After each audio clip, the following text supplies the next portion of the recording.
Hello all. I know things have been a little bit crazy.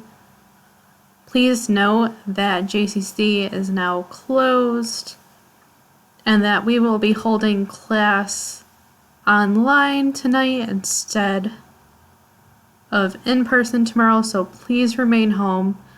Please remain safe and keep abiding by the CDC guidelines and keep yourself safe and healthy.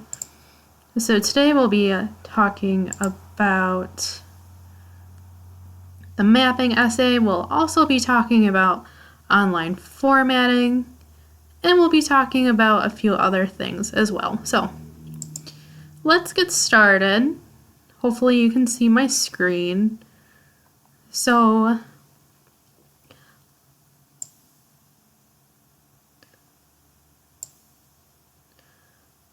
please bear with me since this software is new and recording videos is very much new for me as well.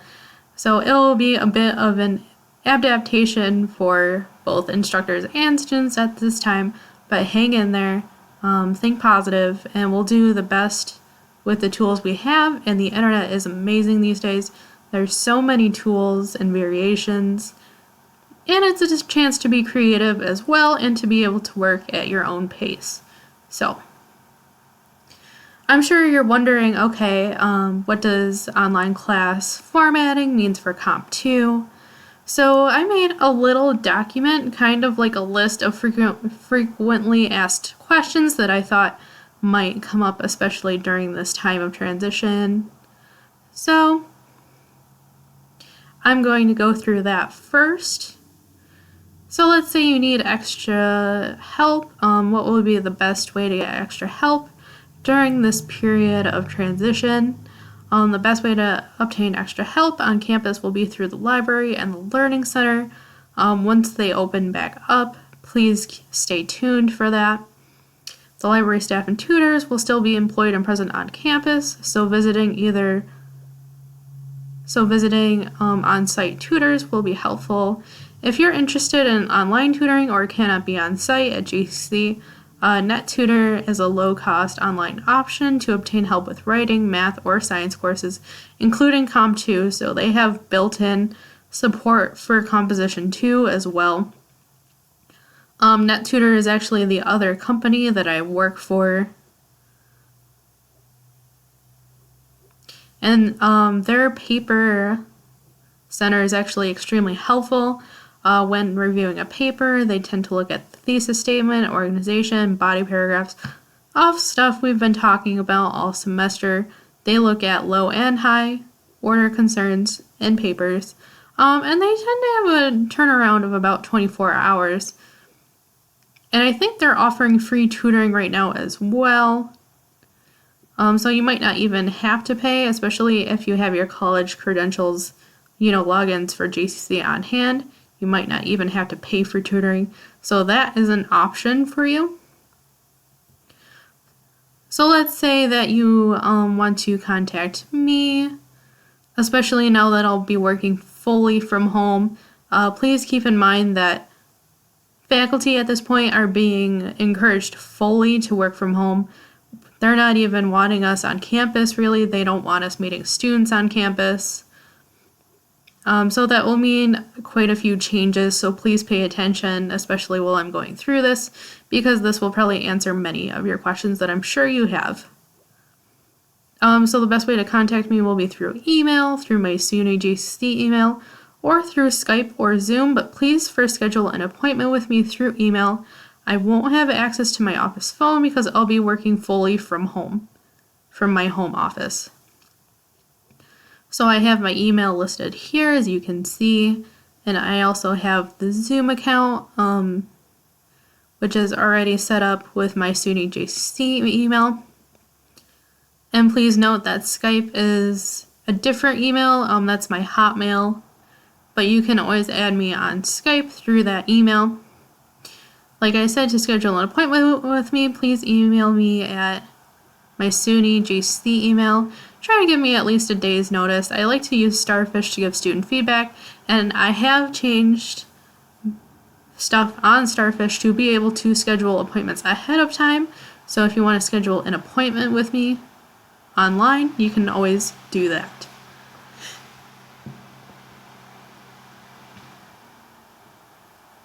So what are the due dates for the last few papers? The annotated bibliography, paper number 2, is due on Thursday, March 19th by midnight on Blackboard for the final draft. We won't be doing peer review because there's a lot of material for me to be going through during this video, but if you want me to take a look at the bibliography and you want to schedule an appointment with me, please feel free to email me to do so. I'm usually pretty good about answering email.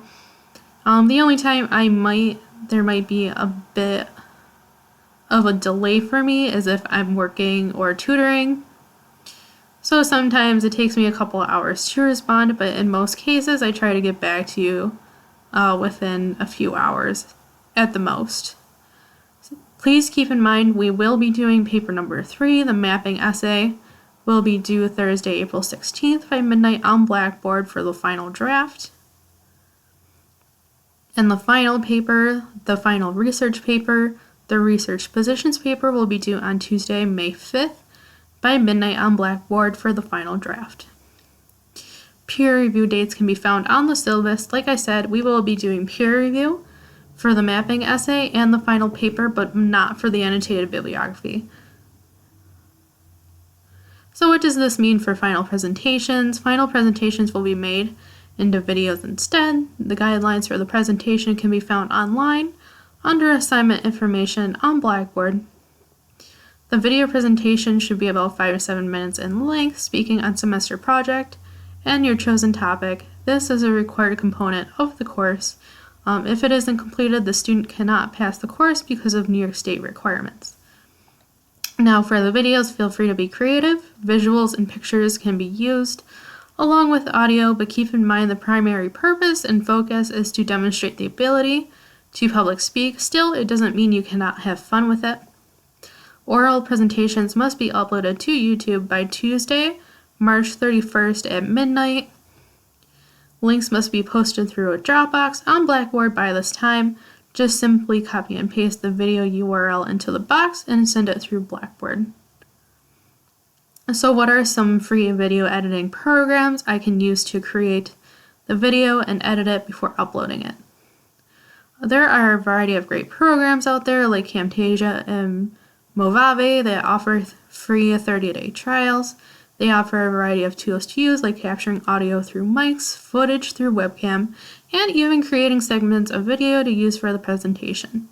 To learn more, here's a YouTube video that discusses other free programs that can be used on Windows, Mac, or other system computers. Okay, so what if I need help with tech support? JCC has sent out multiple links for Blackboard training and other online platforms we'll be using for class online. Also, if you need further assistance, SUNY has a help desk.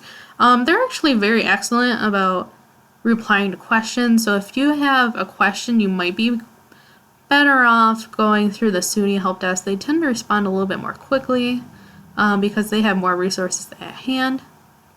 Computers can be accessed through the library at JCC or through the Olean Public Library. So here is the JCC help desk number and the hours. These might be subject to change as far as the hours go, but the email and web page has not changed. You can file a ticket or send an email online in order to get a hold of the JCC help desk. And here's the SUNY help desk and their hours. So let's say you need help with things online. Maybe you're not great with technology, and that's okay. That's why I'm talking about these guidelines to be helpful. So let's say you need help with Blackboard. They have online student training for Blackboard and even online help videos that I've listed in this document as well. So they have Blackboard training for students. They also have training for Office, for Excel, for PowerPoint. They help with computer literacy videos, and they even have videos on Google Docs and Google Drive.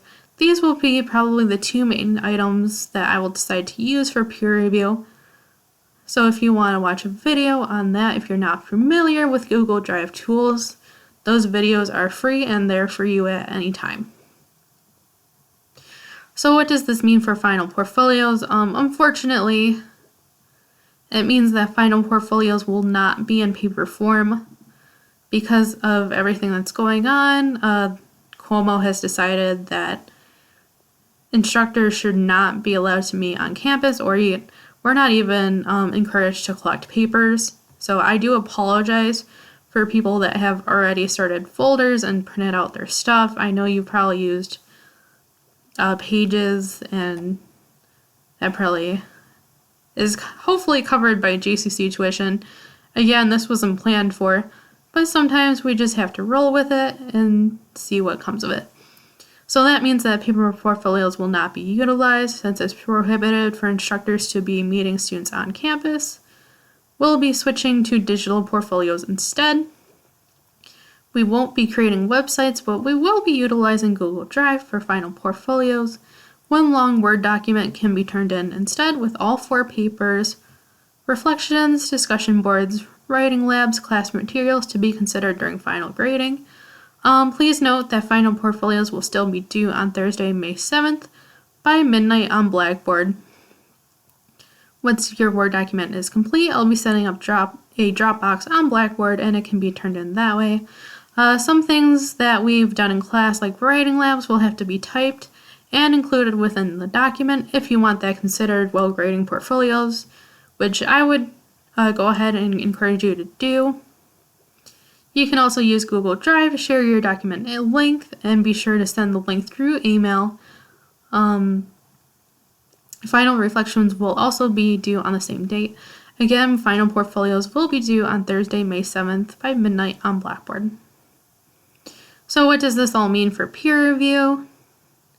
Peer review will likely be completed for the 3rd and 4th paper through Google Docs and Drive. Incoming details will be provided in the next few weeks on this.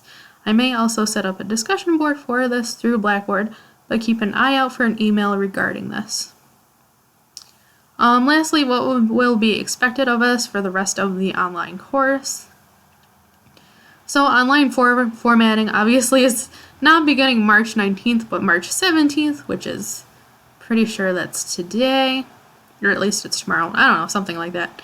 And for the rest of the spring 2020 semester, online discussion boards and activities will likely be posted on Blackboard. I will likely be using the class YouTube channel to post lecture videos and activities on a weekly basis.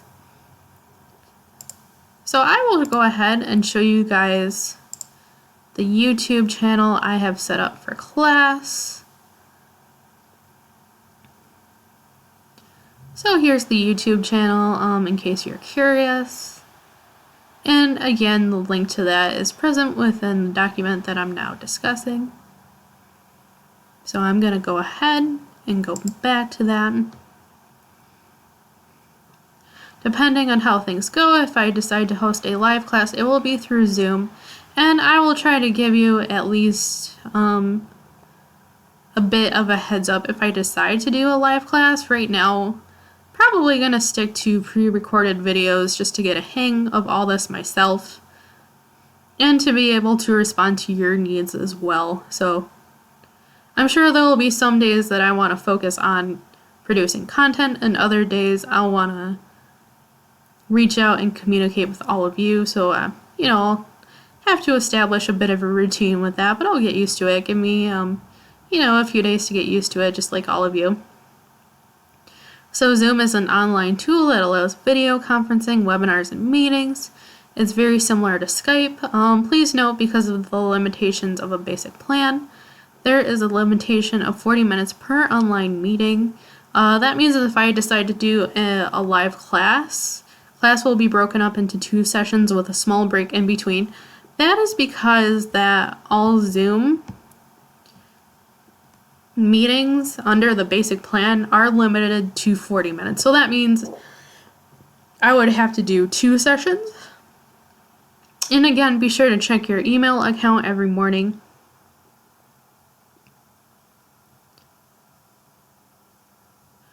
So what does this mean for attendance and participation? Since we won't be in a face-to-face lecture setting, attendance will be replaced with participation instead. For the next few weeks, that means completing all online activities like discussion boards, papers, peer review, and the presentation. I might include mini exercises as well, like online writing labs, but I'm not sure yet. We'll see how that rolls and how much material and how much time it takes for all of you. But most importantly, turning in the final portfolio is what determines if a student passes or fails a course. Having a complete portfolio will still be important in order to pass Comp 2, just like it is Comp 1. That hasn't changed, that's nothing new. Can we revise past papers for resubmission before the final portfolio is due? Yes, absolutely. Revised papers are highly encouraged and can be submitted for regrading papers assignments up until May 5th at midnight on Blackboard. I'll take the higher grade of the two and decide what might be best. This can be done through Blackboard at any time up until then, but be sure to email me and let me know that it has been submitted. All paper drop boxes will remain open until the end of the semester. So let's say you want to resubmit the issue proposal. Maybe there's some feedback that you can do some edits and revisions, and that would allow a higher grade. You can submit that same essay still in the issue proposal Dropbox. So you would just use the same Dropbox and just drop me an email and let me know that it has been submitted. So how should I organize my final portfolio and the Word document I turn in at the end of the semester? As long as it's organized in some logical manner and coherent, it should be fine, but the best suggested order might be something like this. I would probably include the diagnostic essay first, then the issue proposal, the annotated bibliography, the mapping essay, the final research paper, any peer review materials you may have, typed writing labs, discussion boards, can be included if you wish, but are not required. And lastly, the final reflection letter or cover letter for the portfolio. And be sure to include any pre-writing, drafts, paper reflections, and final drafts that you might have. So what if I have a question regarding grades or comments on a paper? As stated above, email will be the best method of communication. But if you wish to chat on Skype or Zoom, please schedule an appointment through my email. I'll do my best to get back to you, but a notice of 24 hours is appreciated. So what if I need help with a device or I'm having trouble with something technology related? Please contact on-campus technical support or the SUNY help desk in this case. YouTube also has lots of videos to help with things like Blackboard, making videos, and using Zoom or Skype. Please utilize the online links I have provided to help with tech support or figuring out a solution. Through the online training videos, it's appreciated that solutions are explored and exhausted before contacting myself about a problem with tech, because most of my time will be focused on class and providing online content. Obviously, videos like this take time, so please keep in mind I am not tech support, so really if you need tech support, please contact tech support. But if you have a question and you're just really not able to get a hold of tech support, or are just frustrated, or just need some help, I will be happy to help you. This is an important one, please note, because I've been getting all sorts of crazy emails lately. Please try to remember email etiquette. Please adhere to email etiquette and practice politeness through your emails. It's important to know how to properly format an email with a greeting, a main body message, and a closing. It's especially important to know this when addressing a professor, coworker, or boss. Why? Because without a greeting or closing, the message can be misconstrued as demanding or impolite, and in most cases might even be ignored depending on the tone used. Bosses and employers especially won't tolerate this, so it's important to know. So if you need a refresher on how to email your professor, please take a look at the link below. What if I don't have internet access at home or don't have access to computer or laptop device? In these cases, local internet providers like Spectrum will be offering free internet services to college students to help them complete their online courses. The Olean Public Library offers a computer lab, as does JCC, that will remain open, and I believe the Allegheny Public Library has one too. If you need more help in regards to this, contacting the help desk will be your best option. Especially if you need access to a laptop or computer, I'm sure they're willing to help students out. But if you need internet access, Spectrum is offering 60-day free service to households with students. And I think they're offering that for the next couple months. So that would cover the rest of the semester. So if you need that, you can call this number here. And all installation fees will be waived, and I believe even the cost of the internet itself will be waived. So that would be an option as well. If you have any questions regarding this document, feel free to email or even leave a comment on the YouTube channel.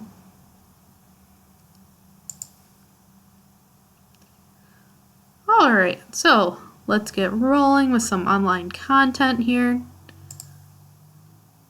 So I have revised the syllabus. This is where we're at now. Is beginning the mapping essay, starting to map the issue, and continue working on your annotated bibliography outside of class. And if you have questions about online format and discussion of what to expect online. So here's what we'll be working on. You should continue working on your annotated bibliography outside of class. And for the 19th, on Thursday, we'll actually be doing a bit of a fun activity.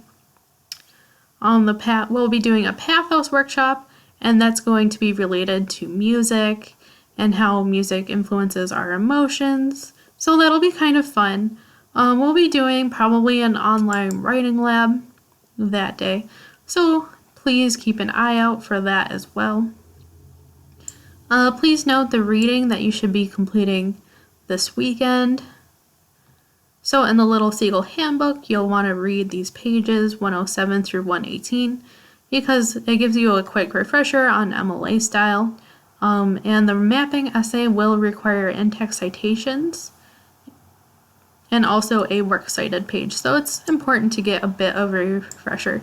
And if you need some refresher on how to develop body paragraphs, I would definitely take a look at these pages as well. And please keep in mind the annotated bibliography is due by midnight on Blackboard by Thursday night. If you need a bit of an extension on that, I guess I could give a bit of an extension on that, but I don't want to give too much just because we're going to be starting the mapping essay pretty much in this video, so it's important to keep up with everything.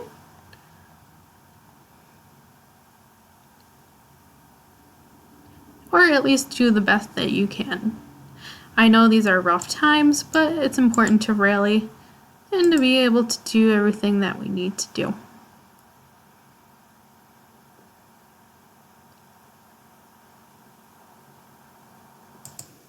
Alright, so here is our class Blackboard page.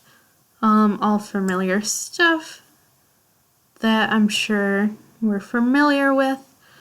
Please keep in mind that everything I am going over in this video is also present online. So all of our lessons are in order here. Please keep in mind that Blackboard is not extremely compatible with mobile devices, so be sure to be watching this video and try to follow along. But please keep in mind Blackboard is probably best opened in Firefox or in Google Chrome, as you can see on my laptop here. So here are all of our lessons. Keep in mind we've done everything up until the annotated bib part 3, so we've done everything up until here.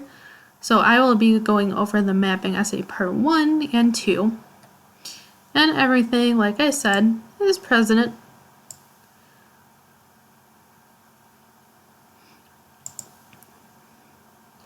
And I believe under handouts, I have uploaded the stuff that Cassie went over for the annotated bibliography. So if you need to take a look at the source guide or the annotated bibliography breakdown, it's still here. Alright, and I have reorganized our assignment information page as well. So everything is here for the oratory, the issue proposal, the annotated bibliography, and the mapping essay. And I found it best to arrange it in the folders for the page to be a little bit more organized and less cluttered. So the oratory guidelines are still present here. The presentation rubric is still here. If you have questions about the annotated bibliography, everything is still here. The assignment sheet is still here, so is the rubric. And I'm going to be going over mapping essay materials now. I'll be going through the assignment sheet, the rubric, and the sample paper. So let's get started on that right now. I have already gone over the schedule. Be sure to write down our syllabus schedule here. Sorry, I accidentally clicked the wrong button, but it's still here. Oh, I do want to note changes I have made to the syllabus too. So this has all the information that I pretty much just said in that one document. As we transfer to online courses, the best way to contact me is my office hours through email, Skype, or Zoom. And I'll be working from home, so I won't have access to my office phone, but I can be contacted through these things here. And here are important links like the YouTube channel and the Google Classroom link, and of course Blackboard, which will probably be our main vehicle of content. Oh, sorry, that's the old schedule. But here's where we are now, so be sure to write down all the due dates. Be sure to get a planner for yourself. It really is helpful. I've been using a planner lately for myself, and I have found it extremely helpful. And not even just for class or work or school-related items, but I've been using my planner to keep track of doctor's appointments, other personal things, stuff like that really can be a huge impact on daily life and make your life a little bit easier and more organized. Anyway, let's dive back into the content here. I have the assignment sheet, the rubric, and the sample paper. I already have those all open, so I'm going to go ahead and kind of just roll through those.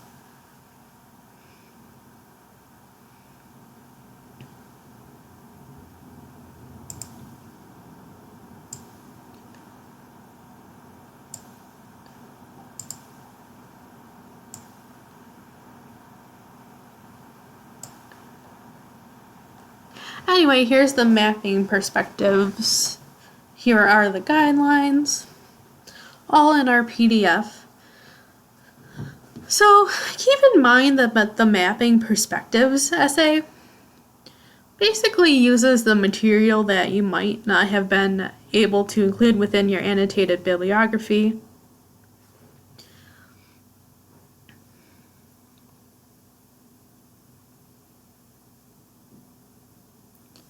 And it has a bit of a link to our paper from Comp 1 and 2.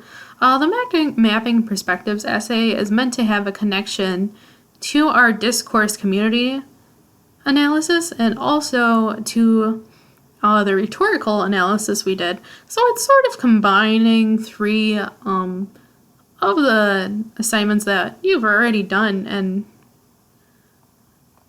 it'll be in a familiar kind of a space taking on. So let's go through that right now together.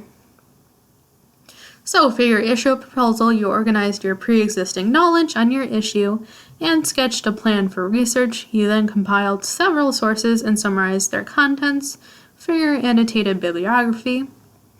For this paper, you will map the controversy surrounding your issue by describing its history and summarizing at least 3 different positions on the issue, all from a completely neutral point of view. You will compare the viewpoints to make an informed position of your own. Before people can make an informed decision on a controversial issue, they must know the history of the controversy and the range of positions available. Publications often meet this need by providing a neutral, unbiased description of an issue's history and the main arguments made on all sides, basically sort of what a newspaper article might do, like the New York Times. Imagine you are writing such an overview of your issue for a GCC student publication that offers analysis and commentary about politics, news, and culture. So again, framing it from this context, I'm pretty sure most Comp 1 courses did such an assignment, especially during the discourse community analysis. It was very similar.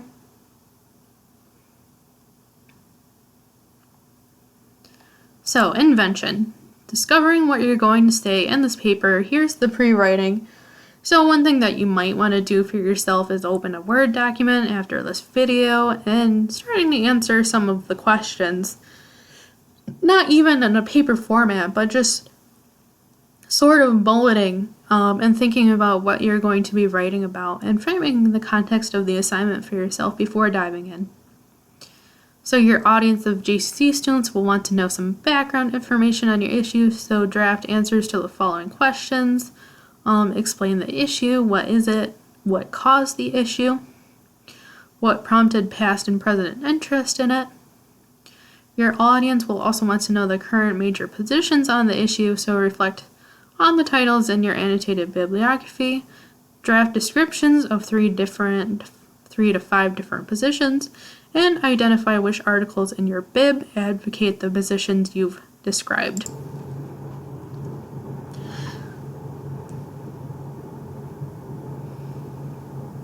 Once you've drafted the descriptions of the background and major positions on your issue, draft a more detailed description of one position. What types of people might advocate for this position? What group do they represent? What are the main claims of those who advocate this position? Oh, excuse me. What reasons do they provide for those claims? What are the values or cares of this side? And who has the most power? Who are the experts on the issue? Which is already something that I think has been encouraged by me to start thinking about and start addressing even within the issue proposal. So think of these papers as a sort of progression. It's basically a progression to the final paper. So make sure to support your description by capturing a representative from the side who can speak for them. You'll use quotes to represent this. We will discuss quotation in class, and it will be covered within this video as well. Repeat step 2 with the second and third position. Again, supporting your description by summarizing and analyzing at least one source from your annotated bibliography. Once you have summarized 3 positions, highlight points of comparison and contrast. I'm pretty sure everyone knows how to compare and contrast. I've been reading everyone's papers, and everyone has been doing a great job with that in the issue proposal. I do want to say I have 3 issue proposals left I need to finish grading, but I'm sure I will get to that probably tomorrow morning. How are these major players different from one another? How are they similar?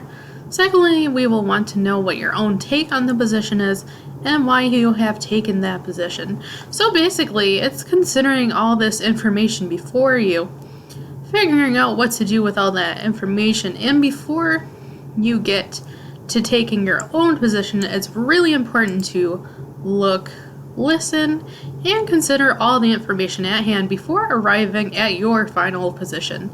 You might think that you have a fixed position on an issue, but that is the whole goal and purpose of this paper, is that you might arrive at a different position that you previously thought was not possible, and that's perfectly okay to arrive at a different position.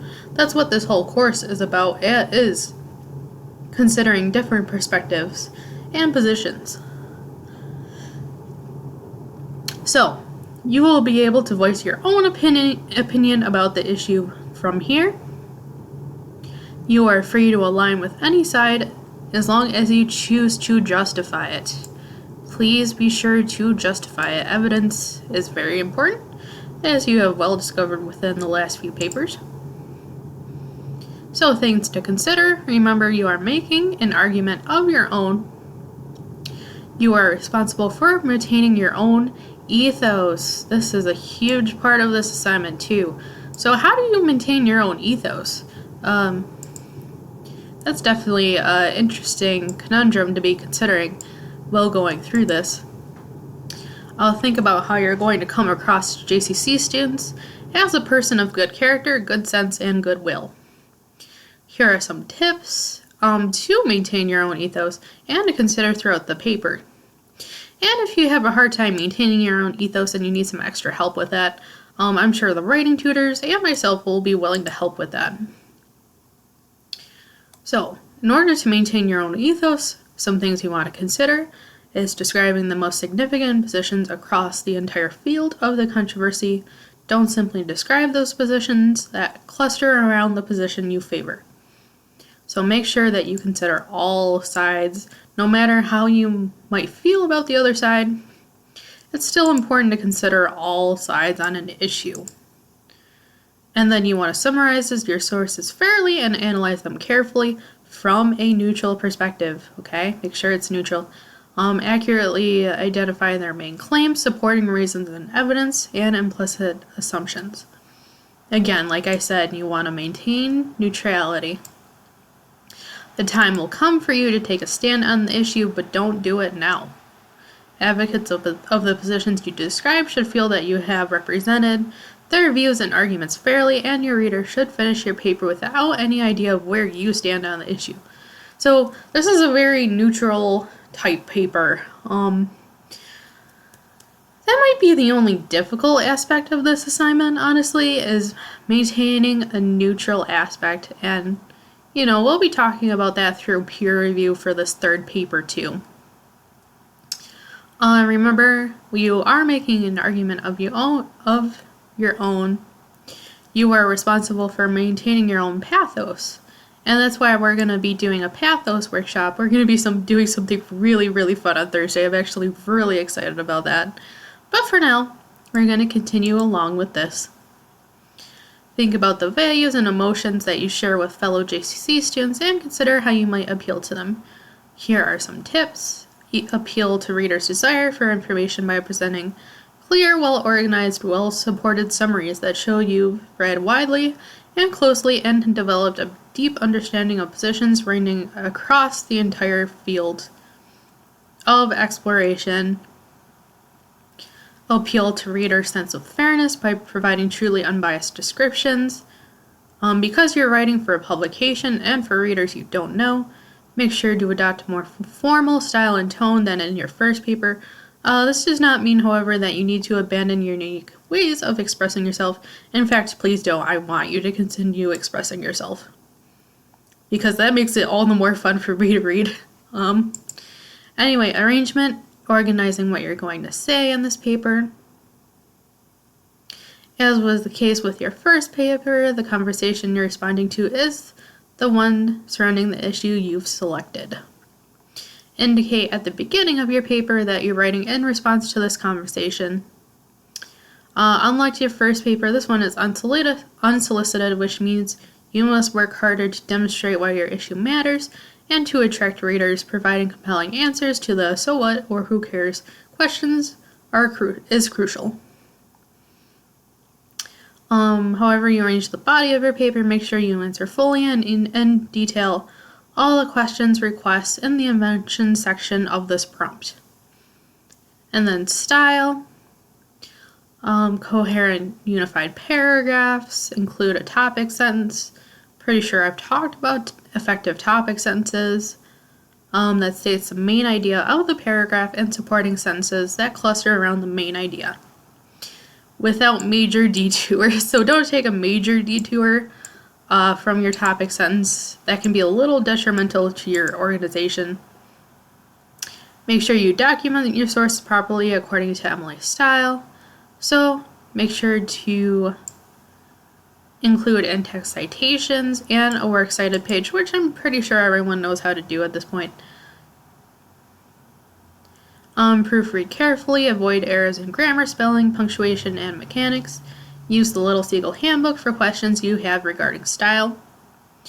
This should be about between 4 to 7 pages. It should be double spaced, typed in Times New Roman, with 12-point character size and 1-inch margins all around. And due dates are present on the syllabus schedule. And here's how it'll be evaluated for the final draft. Make sure you include a title,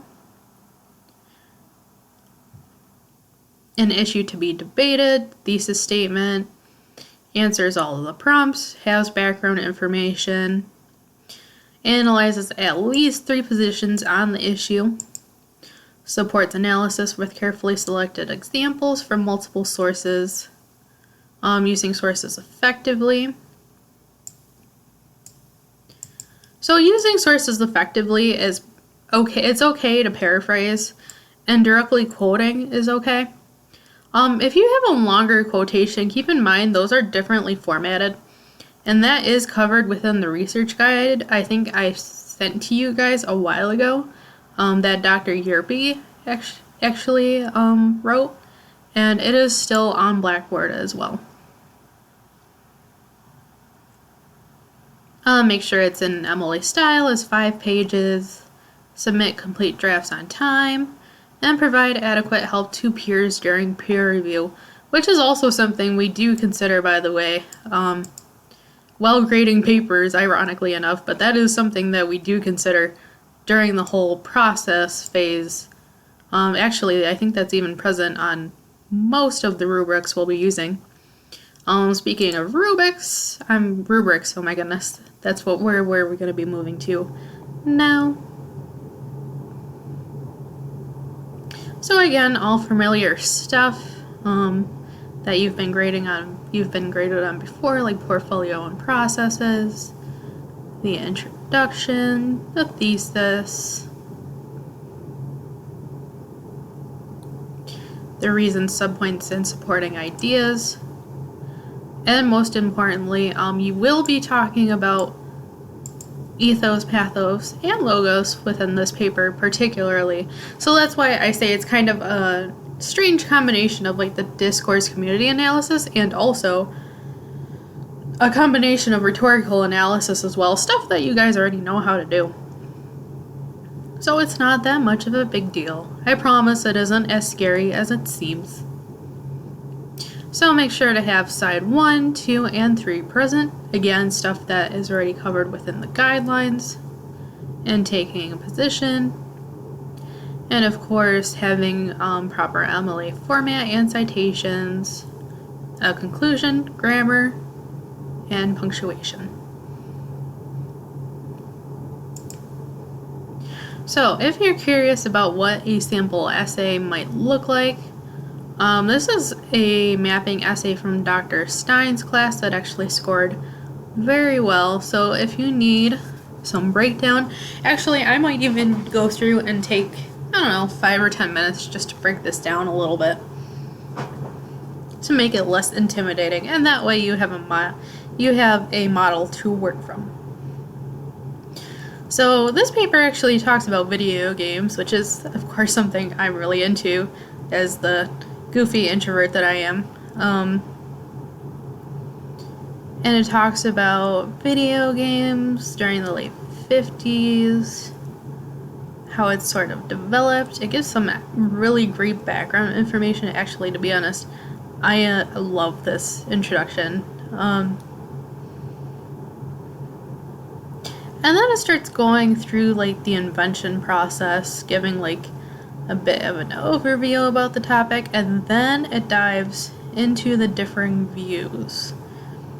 So like here's the first side they present on this page, which I believe is the second page, so this is the first side they introduced here. And then they do some really excellent synthesis about ethos, logos, and pathos. And then they sort of develop a pattern on the third page, diving into the second page, or the second side here, excuse me. And then they do some more logos, ethos, and pathos here. And then finally, they consider like examples here, like League of Legends. I see that they have discussed here, and they have their in-text citations. Although this citation has a bit of an issue here. Keep in mind that only one period should come after the parentheses here. I'm sure you can see that as I'm highlighting that there. So then finally, you consider all of the multiple sides until you exhaust it to the point of argument and maybe just being exhausted yourself. I'm finally able to take a position of my own. All the sides I have listened to make some compelling arguments, and then finally they decide that where their own opinion stands. And then there are many sides to the issue. We see multiple perspectives. It's important to explore all the sides. And then they have their conclusion and their works cited page here. Keep in mind this works cited page is probably MLA 7th edition. Make sure that you use MLA 8th edition because that is the most recent edition. But at least it gives you a bit of an overview of what the paper might look like. And if you decide to develop a similar pattern, that's fine. But if you have something that you think might work better for you, or better for the paper, I am open to ideas.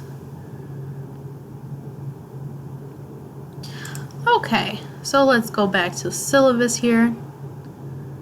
So we've been talking about starting to map the issue. And now I'll be diving into the connections between the discourse community analysis and the mapping essay. And we'll also be talking about the quotation sandwich. But I have already gone through the mapping essay, the rubric, and the model paper. I have also gone through the syllabus and moving to online formatting. And I have also gone through Blackboard here and our lovely YouTube channel. And now we'll be moving on to PowerPoints. Oh, our favorite PowerPoints.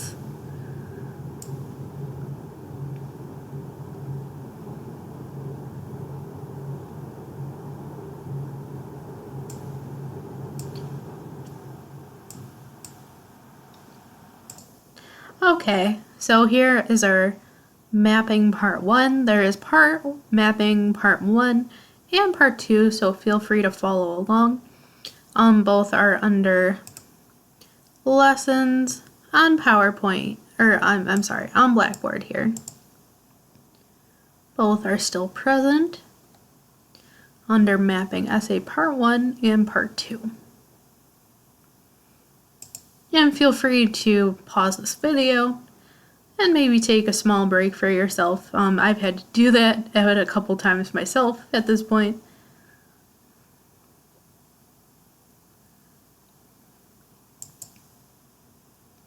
So, okay. Oops, sorry. Okay.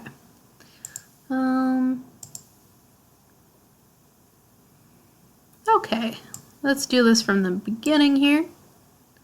Our mapping essay.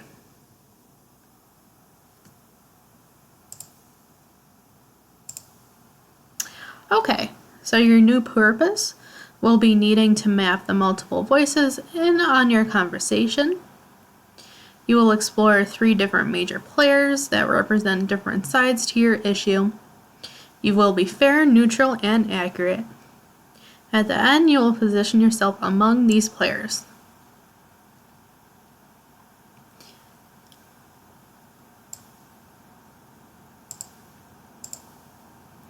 So, you want to start at the claim. The following sample states the purpose of the essay.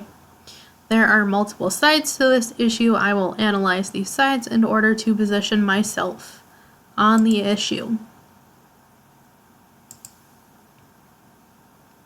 So here's a following sample that you might use that kicks it up a notch by adding individual nuance and style to the claim. Granting U.S. amnesty for refugees is so controversial that many groups are not only taking note of the issue but are urgently creating discourse. In the conversation, I will explore, analyze, and digest these multiple sides so that I am able to take a side of my own. So here are some strategy hints, tips, and tricks.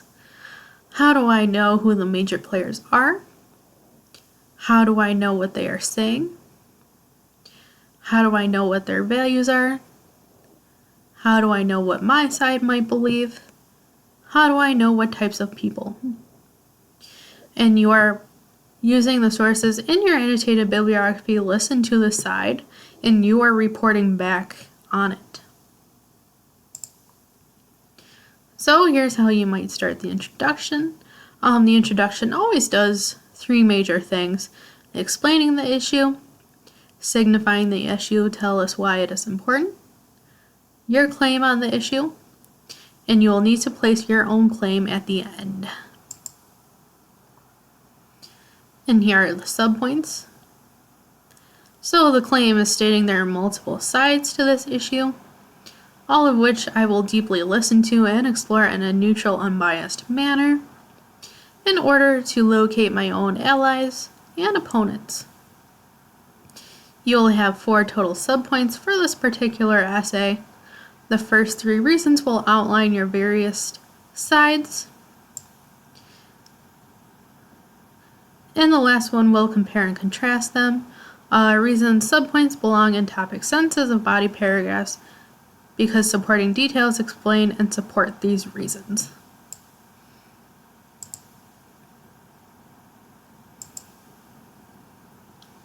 So, the subpoints.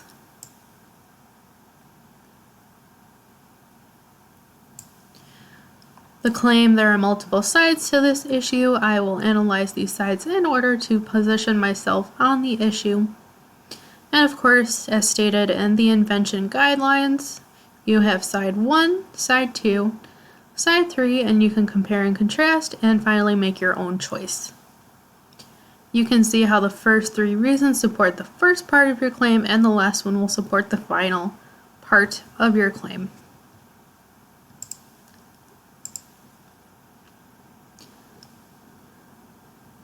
There are multiple sides to this issue. I will analyze these sides in order to position myself on the issue. And of course, your topic sentences are important. Obviously, some of the most vocal supporters of immigration reform are those that are seeking to reform it by law, congresspersons in the U.S. government, and then side 2, another side that is very much invested in the matter of immigration, is the U.S. taxpayer. And side 3, it would not be a fair picture of the conversation surrounding immigration if the voices of immigrants were not included. So the evidence supporting details. Side 1, you present your topic sentence.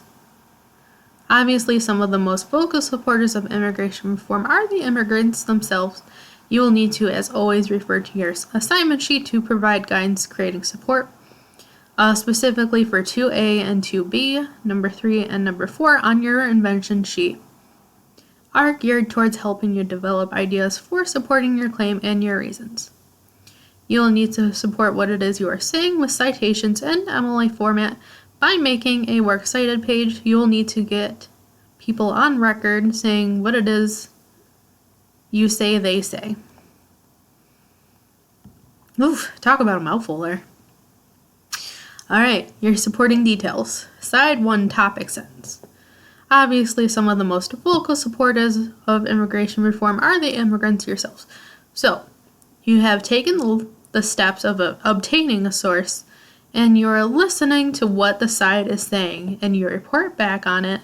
What are their values? What do they say? And then finally, you find someone who represents the side to speak for that side. Example of that side is Marco Rubio. And then you would cite the representative of the side immigrants by quoting Marco Rubio. And then how do you do that? You're going to be using a quotation sandwich. And I'll be talking about that in this video too. But let's take a break. You need to take a break from this video. I understand. But once you come back, we'll be talking about supporting details. Okay, so side 1 topic sentence. Obviously, some of the most vocal supporters of immigration reform are the immigrants themselves. So in other words, the evidence for each reason should include an account of the types of people and the group. So here's the major connection between the discourse community analysis from Comp 1. I don't know if everyone remembers, but we were talking about different discourse communities and sort of like the social mores or beliefs of that group. And that's basically what you're considering here, is the types of people in the group, the main claims and reasons of this group. Where do they get their knowledge, their evidence, and their support? Plus, using actual sources that point out the above, you'll quote them directly using MLA and text citations. So what about the 4th subpoint? You can look back at your assignment sheet. That assignment invention sheet is under number 4 under invention. The final reason in some ways is the most important. It is there that you actually compare and contrast the various positions. It is there that begin to position yourself. You will maintain neutrality for the most part throughout your essay. However, you will use the 4th reason to indicate how you are feeling and what you are thinking. Oops. Wait, go back. Okay, I apologize. We're still here on this side. So, reason number 4, you compare and contrast your source. And here's a sample topic sentence that you might use. After deeply listening to the most vocal voices and various viewpoints surrounding immigration, I see many similarities and differences among them, which allows me to begin to pick a side of my own. So again, you are comparing and contrasting.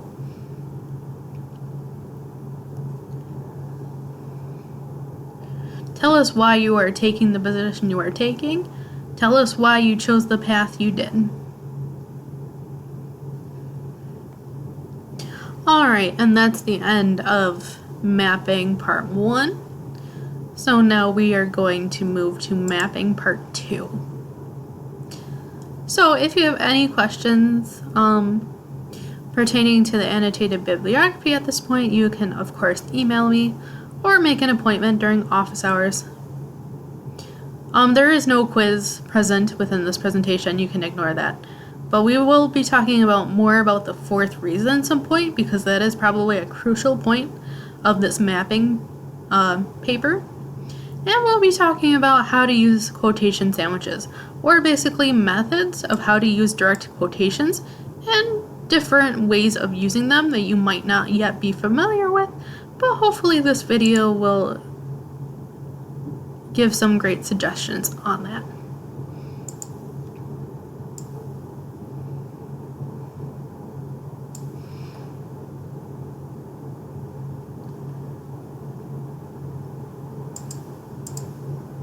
All right.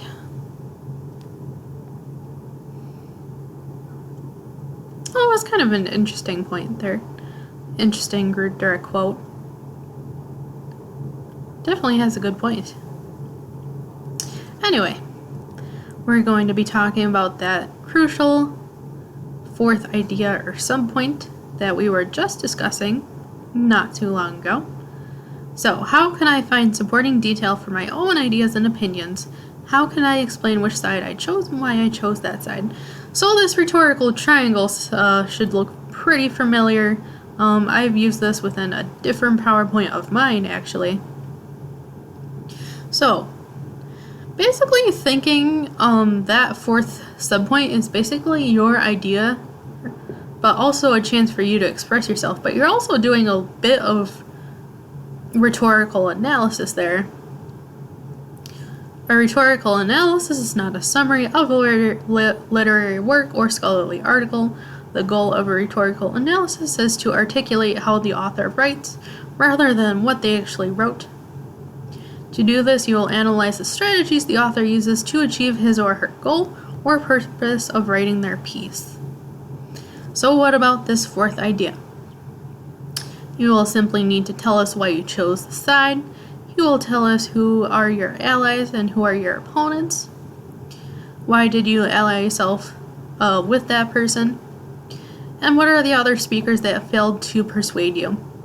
So maybe there was a source that just wasn't great and wasn't super persuasive, but maybe you used it for background information. And it's perfectly okay to do that. So was it the use of logic, was it the use of pathos, or was it an ethical issue? Alright, MLA formatting 2. MLA uses author page style to cite quotations in your essay. The process of effectively using quotations is called embedding or interpolating quotes. Using quotes well can make your essay or research paper clear and interesting to read, and can clarify your ideas to strongly support your argument.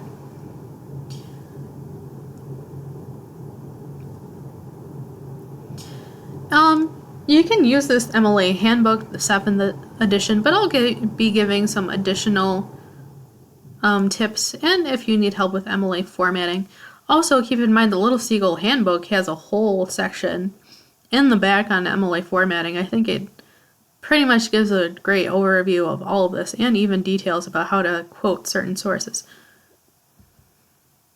Okay, so the format general guidelines: double space everything, 12 times New Roman, set all our margins to 1 inch on all sides, and indent the first line of paragraphs 1/2 inch.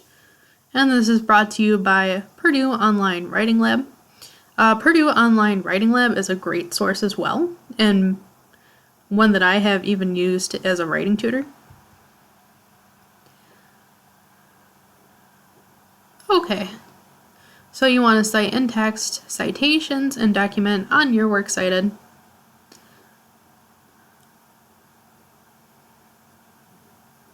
And this just gives details on how to include in-text citations, and also how to format your works cited page. So here's an example of a works cited page.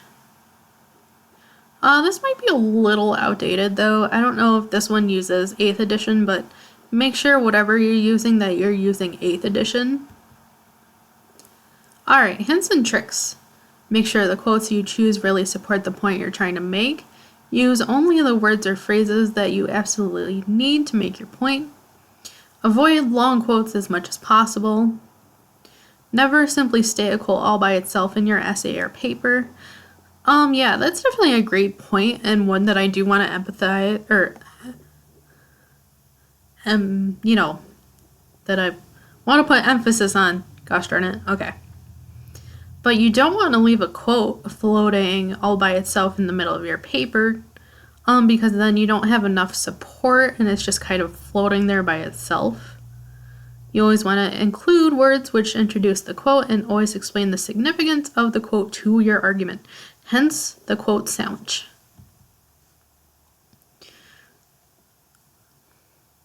Do not orphan your quote, which is, oh my gosh, so true and kind of funny. The quotation sandwich includes an introduction or lead-in that should explain who is speaking and set up what the quotation says. The follow-up statements should explain why you consider the quotation to be important and what you take it to say. So you want to introduce your quote. This is where you elevate your speaker, and you will need to highlight their ethos. And you can quote using MLA, parenthetical, and text citations, which is already stuff that you've already done. You've already done in text citations. So it's nothing to be too scared of. It's really not that scary, guys, I promise. So then you respond to the quote by explaining the author's point, showing the reader what the author is saying, and elaborating on the main idea. And then this is the most important part. Make sure that you're making those connections. So you want to tie your source to your own claim and reason. Students do this by elaborating on the explanation and pointing out the evidence source supporting the writer's own argument. So here's an example. These are 3 basic moves and 1 special move to make for the quote sandwich. So first you have in a statement introducing the quote, and then the quote, and then the explanation following the quote. And here's an example that you can pause and look at your own leisure. Here's another example from the New York Times, and this is actually about gun control, which I think was actually an example that Cassie used when we were in the library at one day. So issue is guns on campus, the side is the gun owners, and here's the position: guns should not be allowed on campus because they will not make us safer and it's against campus carry. These are invention steps should be taken prior to constructing your quote sandwich. So here's an example that you can again look at your own leisure.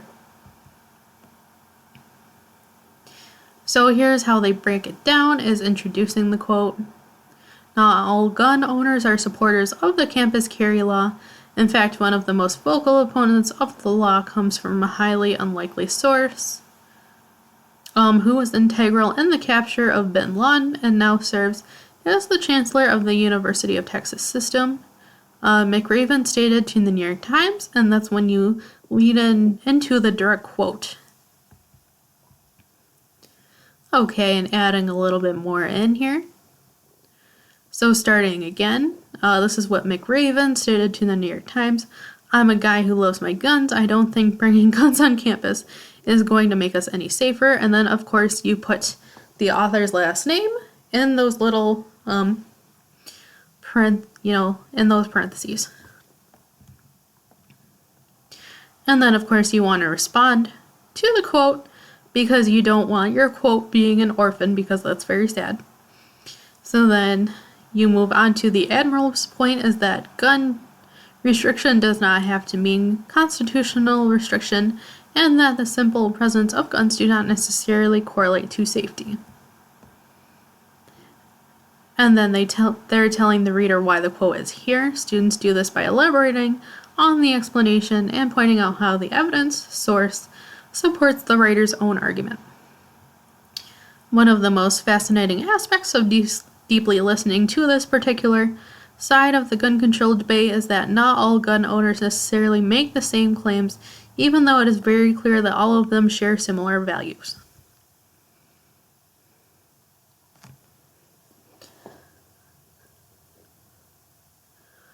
And if you want to practice, I do highly recommend, I'm not going to make the writing lab required for tomorrow, but we will be doing a writing lab for sure on the 19th, probably for the pathos. But if you want to get some practice in and you want to include this within your portfolio, I would highly recommend doing so. But again, I'm not going to make this particular writing lab required, but it is some great practice because it gives it a sample quote. And it has you practicing like the quote sandwich. So if you're someone that struggles with quotes, I would go ahead and do this and introduce the quote, and then you quote, and then you respond to the quote. So it's basically building your own quote sandwich, and that's great practice because that'll be within your third paper. All right. So we have come to a merry end here.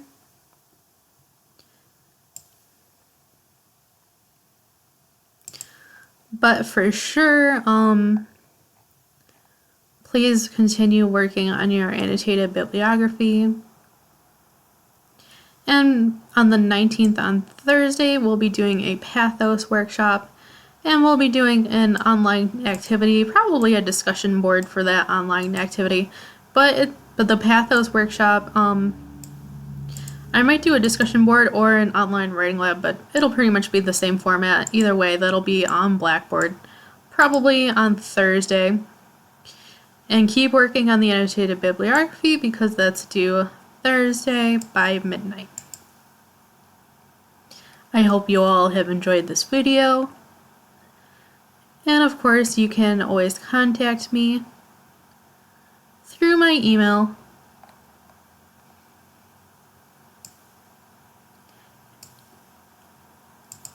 And once you're done with the annotated bibliography, feel free to start your mapping essay and definitely start on your presentation.